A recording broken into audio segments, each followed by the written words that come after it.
Cerita sedih keluarga Brigadir J. Wisuda diwakili ayah kini terkendala dana.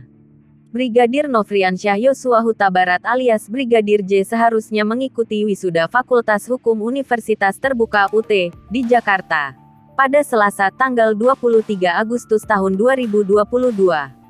Akan tetapi, impian Brigadir J serta keluarganya itu pupus usai ia menjadi korban pembunuhan yang dilakukan oleh Irjen Verdi Sambo pada Jumat tanggal 8 Juli tahun 2022.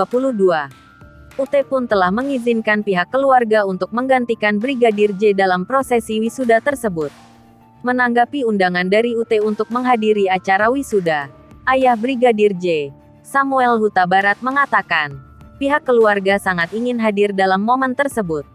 Meski begitu, Samuel secara tidak langsung mengungkapkan, persoalan biaya menjadi kendala bagi pihak keluarga untuk menghadiri acara wisuda Brigadir J di Jakarta.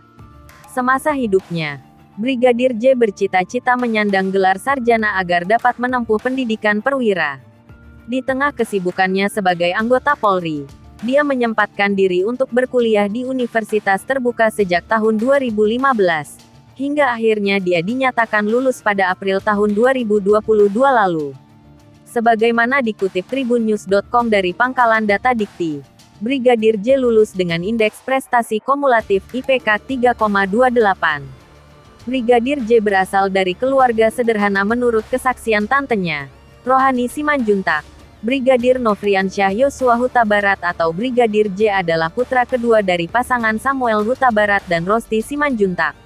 Meski hidup sederhana, namun orang tua Brigadir J bertekad untuk menyekolahkan anak-anaknya setinggi-tingginya. Mereka tinggal di rumah dinas sekolah, tepatnya di komplek SD tempat ibu Brigadir J mengajar di Sungai Bahar, Jambi.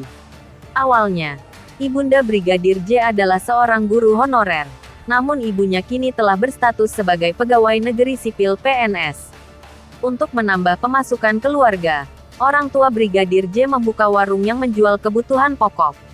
Brigadir J saat itu pun kerap membantu orang tuanya mengantre minyak untuk dijual kembali di warungnya. Lulus dari SMA, Yosua mengikuti ujian masuk Polri. Usai dinyatakan lulus, dia pun menempuh pendidikan di SPN Jambi. Yosua yang selanjutnya masuk ke dalam Brimob, ditempatkan di Pamenang, Kabupaten Merangin, Jambi. Setelah menjalani tugas di Papua, dia langsung ditarik ke Makobrimob Jambi. Tak lama setelahnya, dia mendapat tugas untuk menjadi ajudan Irjen Verdi Sambo.